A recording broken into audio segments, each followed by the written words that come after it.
Onisha, in her professional life, she's been a recovery mentor at OHSU. She's currently the program manager with the Diane Wade House through Bridges to Change. That is an Afrocentric housing with wraparound services.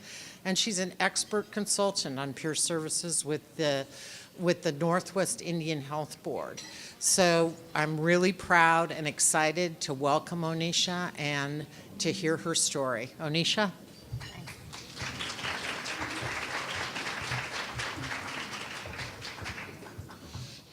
Hi, and I want to thank you, everybody who's on the committee that had a hand in inviting me here to speak to you guys today. It's really weird when people introduce you and they have this whole bio thing and you're like, especially coming from a place of lived life experience. Like, I never thought in a million years that I would be standing at a podium addressing people who worked in the health field, doctors. I never thought I'd work with doctors. I never thought I'd work with public defenders and judges on an everyday basis. So the reason why is because I was born and raised in the projects. Both my parents were in active addiction. My mother was full-blood Native American. My father was black. And everybody in my family was super dysfunctional. They drank. My mother shot dope. When I was 6 years old, she just took off. She left, and my dad tried to raise 4 girls and a boy by himself, and eventually he just blackout drunk all the time. By the time I was 13, I was on my own. As a child, I was molested from the age of 3 to 6 by the different tricks that would come in and out of the house when my mom was at home with us. The same thing happened to my older sisters. There was a lot of trauma in our relationships, a lot of trauma that we experienced, and it made me very angry. I started committing crimes to survive. I started prostituting myself to survive, and I got heavier into drugs because now there's trauma from childhood, trauma from what I experienced with my parents abandoning me, and now there's trauma as a 13-year-old little girl trying to survive on the streets on her own with no skills, only the things that she saw that her parents role modeled for her. And that was a very difficult place to be. So now I'm layering trauma on top of trauma on top of trauma. So in the drug world, women are sold, women are a commodity. I think everybody is pretty much aware of that. Some of us are more aware of that than others. And unfortunately, no one really came to my rescue and said, oh, you're a child, let's get you out of here, let's house you. There weren't those type of resources, and everybody was in their different situation of trauma. I've had to forgive what happened to me as a child. I'd had to forgive what happened to me in the range from the age of 13 to 18 when I was a street kid, like fighting and surviving just to have a safe place to sleep. Sometimes that meant I had to sleep with the owner of the house just to have a safe place to sleep and shower. The deeper I got into the street life, the more intense the drugs got. For me, it started with PCP and alcohol, marijuana. The PCP graduated to crack cocaine. I fell in love with crack cocaine, and everything else was just like a secondary choice. And I became very violent, and underneath the layers of trauma, there was this anger, because anger was a protection, right? I was unable to form the words and communicate that I had been abandoned, molested, that I had been on the street since the age of 13. I didn't have those words back then. That was 30 years ago. So I didn't know how to voice that about myself. So the anger layered on top of each other, and then I became very violent. Eventually, I went to prison at the age of 18. I did 4 years in prison at 18. And even though if you have a kid, you have children, you know at the age of 18, you're not too mature. Like, you can enlist in the Army, but you really can't make the best decisions for yourself, especially if you're on PCP, crack, alcohol, marijuana. So I went to prison with this angry attitude, like I was really tough, like no one cared about me. The system was bull. Like, I didn't trust the people. There was definitely a us versus them mentality, because as bad as I thought about pimps or gang members or other prostitutes, when I was in danger, they protected me. When I was hungry, they fed me. And we looked out for each other in this very dysfunctional, violent way. But it was all that I knew. So we have that trauma, and now we layer on top of it 4 years of prison. And then I get out of prison, right? And I'm supposed to be reformed, but there were no systems set in place for me to be successful. Now I'm just angry, and I met all these old heads in prison that have taught me slicker and cooler ways to make money. They're like, oh, you're doing it wrong. Like, you don't have to sleep with anybody. You can do A, B, and C. So now I'm coming out a better criminal. And am I more angry or less angry? I'm more angry. Like, now I hate the police even more, because now I have to deal with correctional officers, and I've lumped correctional officers and police in the exact same category, and they're the ones telling me, sell in, be quiet, you can't pee right now, give me a UA, go to your room. Like, all of that punishment and punitive interaction really made me hate authority. So I get out. I think I lasted about 11 months out of the penitentiary. I came to Oregon from my hometown. I was about 22 years old. I went back to prison. I was in Oregon for 6 days. I had a fist fight with my sister. They have this really unrealistic law called Measure 11, and I went right back to prison. Like, I got out of prison that time. I did 18 months. I was out for 33 days.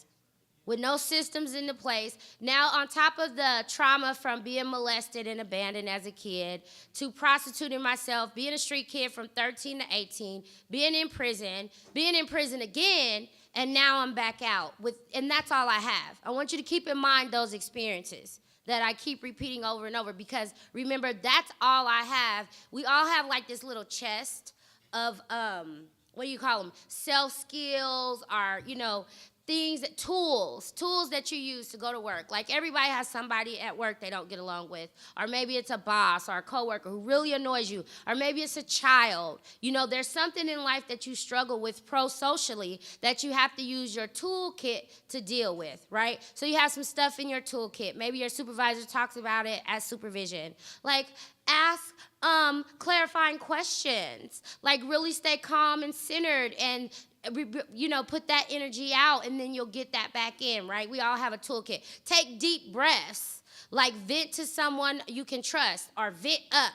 Don't vent down in your organization. Whatever your toolkit is, we have them, right? Because we learned them. And some of you have them from like a one-parent home or a two-parent home, right? Like, your parents instilled some kind of self-esteem in you. Like, don't trust strangers. Like, go to school. Like, you're worth it. Like, you have these toolkits, and over time, as you become into adulthood, you have a very efficient toolkit to survive pro-socially in life. My toolkit consisted of abandonment, molestation, prison, street kid. So now I'm out of prison for the second time for 33 days, and this time I catch a case snatching a woman's purse in downtown Portland, and they give me 10 years, because I'm a third-time offender. So I go to prison, and I do the 10 years, and I stay loaded the whole time, because they have one psych doctor who's in charge of 500 women, and he has exactly 15 minutes increment with us. We go in there, and so all the other inmates are telling me, if you want to upper, tell him you need this. Tell him you have symptoms. If you want to go to sleep, tell him you're having these symptoms, and he'll give you this. So we learn really quickly how to manipulate the doctors and the staff to get the pills that we wanted, to make the pruno in jail, to sneak in the drugs, to stay loaded for 10 years in the penitentiary. And then they let me out. No treatment, no one-on-one, no therapy, nothing to talk about all of the trauma that I have been through. So now we layer 10 years. Picture it as like a 10-year block of anger, fighting, bad relationships, because I do identify as queer, so really bad relationships in penitentiary. Don't go to prison and like try to hook up with anybody. It's all bad. So all these bad relationships, and we stack that big block of trauma on the abuse and the abandonment and the street kid life and the already 2 sets of prison. Now we got that 10-year block, and we set it on top of all that. And that's what's in my life toolkit. That's what I have. So I get out, and my PO's like, you got to go to treatment. Like, you can't be drinking, and every time I come over here, you want to argue with me. So she sent me to treatment. I start cheeking my pills. I got kicked out. She sent me to another treatment. I went off on the counselors. They arrested me. So she was like, I really don't know. You're just going to go back to prison. Like, that's what your life is. That's what you want. There's really no hope for you. And then one day, I met some women who were just like me. They were African American. They weren't in a treatment center. Like, they weren't working for any agency, but they were in the community, and they allowed me to have a voice and tell them exactly where I was. Now, I had my mace and my stun gun and my knife, and I was just tough, and, I got everything in my trauma toolkit, and they was like, you're better than that. You can do better than that. And, of course, I'm trying to push them away and scare them away because everybody leaves me, right? Because inside I'm thinking I'm not really my mom and dad didn't care about me, and this is what I have in my toolkit, so F the world. Right? And they were like, yeah, we used to be like that. It's all right. You're gonna hang out with us and things will get better. And so I was really resistant at first, but things did get better through the community. And so after like a year clean, I thought back to what I received when I went for treatment services. When I finally got to the point where I wanted to get clean, and I kept getting kicked out of treatment centers. And I said, you know what? That when you go in a treatment center, they have this big list of rules. You have to say please and thank you. You have to show up on time. You can't hit the other people that are in the treatment center. You can't steal their stuff. Like, you can't talk crap to the counselors. Like, they have all these rules. And I'm like, where do they think people who need these services learn these rules? There's a disconnect for me, and it made me really angry. And I said, we make these treatment centers, and we make these programs for people who come from the streets. Their trauma toolkit, life survival kit looks exactly like mine, and then they want them to come in here and behave like the kids from the Cosby Show. And it really messed with me. So I said, you know what? I'm going to go back to school. I'm going to go back to school, and I'm going to go be a counselor in one of these treatment centers, and I'm going to fix this system because this ain't right, because they're not treating us fairly. They don't understand us. If I get clean and I go to school, I understand where we're coming from, and it'll be different for me. So that's what I did. I went and got my associates at PCC, and when I was doing my internship at Cascadia, a woman came to me and offered me, she was writing a grant for OHSU for peer mentors, and to go in there and work with a interdisciplinary team up at OHSU with the doctors. And so she came to my house, right? And I actually knew her from prison, really cool woman. And she's like, well, I'm writing this grant, and I think you'll be perfect for it. And I'm like, girl, I did 15 years in the penitentiary. This is what is in my trauma toolkit. I know I have a few years clean, but OHSU will never, ever hire me. She's like, oh, well, let's give it a try. So I had this hope angel, like, telling me, you can do it. Anything is possible.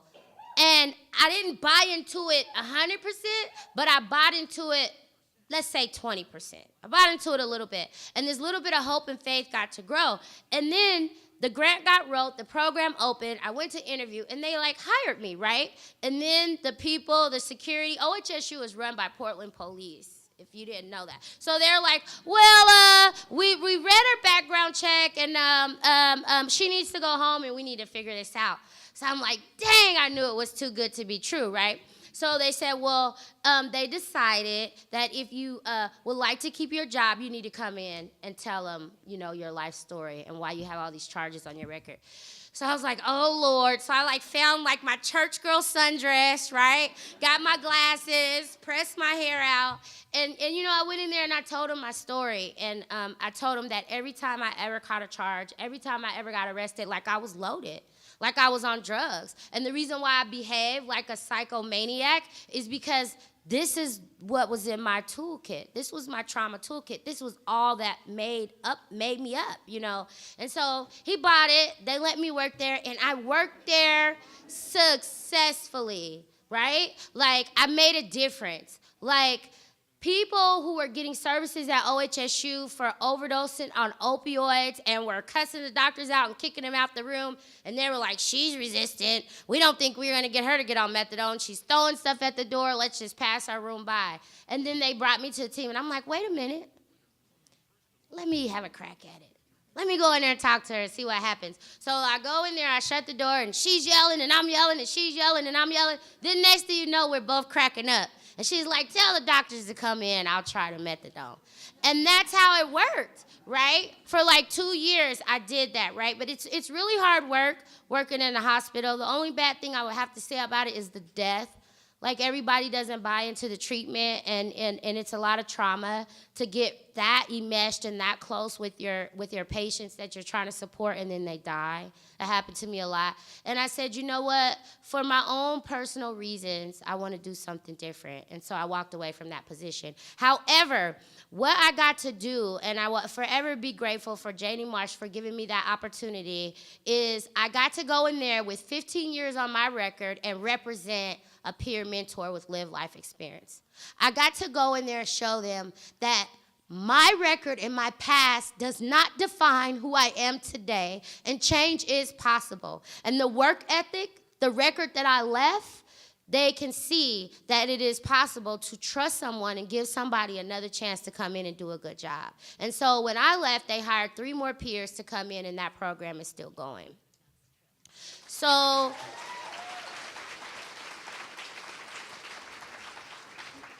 I got the opportunity to be involved. I was doing an internship. I went to PSU to work on my bachelor's degree, and I was toward the end of my cohort, and I was finishing up an internship at Multnomah County, mental health and addiction. And I just want to point out that when you're working with your clients and they have this type of history that's similar to mine and they've been to prison, like, be that angel of hope that sprinkles that little bit of hope in their ear. Remember, I only bought into what Janie was telling me, 20%, and then I built upon it.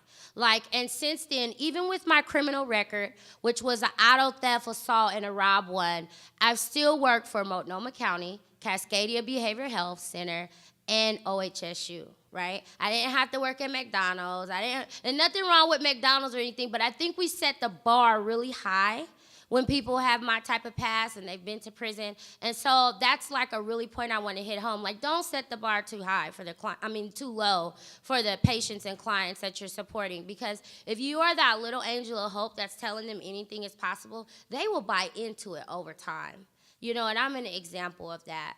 So the program came from the county and Bridges to Change. They wanted to make an Afrocentric program for 38 women. And, of course, it was the awesome most dream, because remember, I was that little girl that was mad because I got kicked out of treatment because I was acting up, right? And I said, I want to change the system. Never did I know that 7 years later, from thinking those thoughts, that I would be the program manager of a program like this. And it's 38 women, African American. We just opened up, so I think we have like 12 women in there right now. But we have 38, it'll be 38 beds for African American women who are getting out of prison with mental health and addictions. And I got to hire 7 black women to work in the house with me. The house is staffed 24 hours a day. And I get to make the decision on who gets kicked out. I get to make the decision on whether somebody is being aggressive and intimidating, or maybe they're just expressing trauma and pain. And I'm not scared of any of them. I don't fear in my heart. I feel love for them, because when I look at them, I see me 7 years ago. And I sprinkle in them a little bit of hope and say anything is possible. If you don't believe anything is possible, come in my office and let me tell you about a little girl that grew up in the projects getting molested, that was abandoned, that was a street kid for 5 years and went to prison 3 times. And hopefully the work that I do and that I can continue to teach people about is that you need to enmesh and implement peer mentors and people with live life experience in whatever team you have. So the most important thing is, like, we don't take social workers' job. Even though I went to school for social work and I have that degree, I work in a peer mentor scope of practice. We are never trying to take the social worker's job or the doctor's job if we're doing our job with integrity. The only thing we're doing is building relationships, and the most important thing we can do is to be able to we vet you. We say, yeah, that doctor is cool. That social worker is cool. Yeah, that what they're telling you, they're not telling you that because they think badly of you. They're telling you that because they're trying to save your life. Like, you really should holler at them because they're pretty cool, right? And then as peer mentors, we know how to code switch. Like, the way I'm talking to you right now, I don't talk like that to my clients all the time. You know, we have to have different faces. And so that's another good thing about people with live life experience. We know how to survive, and we never, ever give up. And I'm very grateful for you guys inviting me to speak. I think I'm going to stop right there. And I guess if you guys have questions or comments, then I would love to hear from you. Thank you.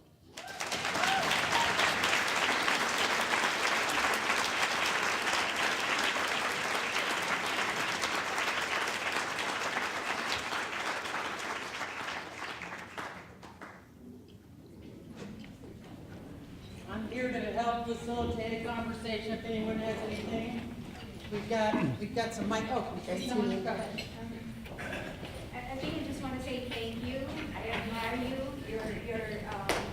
You're being very honest, and I think you're making a difference. And my question is the program only exclusive for African Americans, or is it other? It is not exclusive for African Americans. It is an Afrocentric program. So if you think of the Diane Wade House, you want to kind of think of Nora. Nora is a program that was created on the Native American spirituality scope of practice. And so that is how our program is created. We will take people who qualify and can thrive in the setting of an Afrocentric program.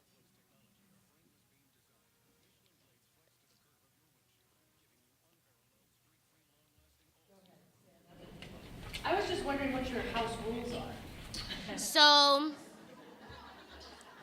That's a huge failure when it comes to with trauma. We have these policies and procedures that we have to follow that don't take into account any sense of diversity or trauma. So that's why a lot of people get kicked out of treatment. So what are you trying to do to address that fear of authority and that realistic expectation of behavior? So first of all, the first thing I did with my housing program is I made it welcoming to probation and parole, to providers, PCP, to court monitors, and to any counselor or mentor that's working with another entity. They can come into the house and hang out. They can work with the women. African American people are very relational people. And you can get like pushback when you're calling. You're like, can I get the UA of so-and-so and da-da-da-da, and we only hear from you for that reason. But if you're coming by and having a cup of coffee and shooting the breeze and like offering wraparound services is our goal, and we're trying to create a community and a village. I don't make the decisions. I huddle with my staff, which is what I learned at OHSU, and I really honor the doctors that I work for, because you think of doctors, you think of way up here. And the doctors didn't treat me as a peer way down there. They huddled, and they took in my consideration, their consideration, the social workers' consideration, and we made a group decision, which is the same way I run my staff. I sit with the housing specialists, the mentors, and the resident assistants, and we huddle, and we make a decision based on each client. Our clients' program is self-directed program plans. It's not a treatment center, so it's self-directed program plans. So self-directed means, what do you want to do? Like, do you need to get your SSI reinstated and look for low-income housing, or do you want to get a job? You know, and they'll come in there with, oh, my goodness, they have all kinds of things they want to do. One girl wants to be a stripper. And we're like, well, maybe we can find something else that is a little bit more highlight your qualities that you have to offer. So we don't tell people what they can and cannot do. We try to listen to what it is they want to do, and we try to move them forward in that direction in a supportive nature. The rules that I have a 10 p.m. curfew the day they come in. They have a television there with basic cable. They have their own computer. They have a house phone. And they have to go to 2 outside meetings a week of their own choice. And they have to check in with the mentor once a day. And since it's staffed 24 hours a day, we're constantly checking in with them. And so you would think that with those rules that the house would be empty, right? All the girls would be running around. I go to that house, all of them are there. They're cooking together. They're watching TV. You know, we have a vehicle where we take them back and forth where they need to go. But what I have found with people that are struggling to get on their feet with live life experience, if you give them freedom of choice and information, they will go in the right direction majority of the time. If they have a hatred for authority and they feel like you're taking away all their freedom of choice and everybody's always trying to tell them what to do, then they're going to push back.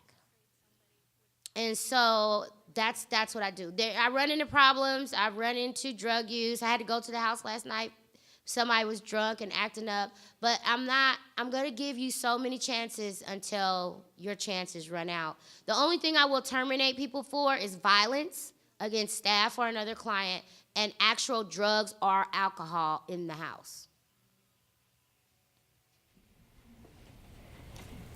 What advice would you give to people in the profession, in whatever professions, who do have lived experience, and like anything, like what would be helpful, like what kind of boundaries around self-disclosure?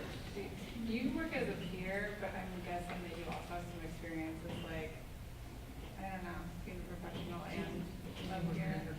Yeah, so she's asking me what kind of boundaries and limit to self-disclosure that I would offer as advice to professionals. So I'm always going to be a peer. Like, I never get out that role because I have lived life experience. But I have worked in many roles, and I'm a chameleon, which most peers are. Self-disclosure, I would say, depends on your agency. Every agency's rules and policies are different for that. What I was always taught in school is that never express so much that the client has to feel like they have to take care of you. Let it be about them and reflecting. And if you know how that feels, then you know how that feels. You really don't have to tell your whole story. And if you're saying that from an authentic place, they can connect to that. Like whatever that trauma is. And I think a lot of times the biggest thing with people who don't have lived life experience, maybe in the trauma toolkit that I grew up with, there's some fear. And there's some nervousness around it. Like what I experienced at OHSU was a whole lot of doctors and nurses who like want to save people, and they really love and they really want to help, and they worry and they pray and they cry for the patients they serve. I saw that, and I know that it's authentic. However, they get scared because the stories are so scary and the stories are so bad, and they kind of want to like treat them as this helpless person, and they're not this helpless person. Because even though it sounds bad, just imagine how strong somebody has to be to survive that every day and wake up in the morning and say, I still know I'm a bad, right? So you have to treat them with the confidence that you can do whatever you want to do. Like, I know that sounds horrific what you went through, and like, I kind of know what that, I can connect with that feeling of feeling helpless. I can connect with that feeling of feeling anger. It's all about connecting with the feeling that is similar, and that's enough. That's enough. I hope I answered your question. Thank you. I think we've got time for one more.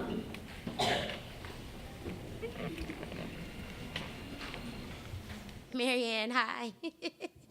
So I had the opportunity to work with Onisha, and I just wanted to say you have grown so much, girl. Your delivery and how you carry yourself, good job. You're flourishing in what you do, and it's a testament to the people that have been struggling with addictions. I have the lived experience of mental health and addictions, and thank you. Thank you so much. Thank you, guys.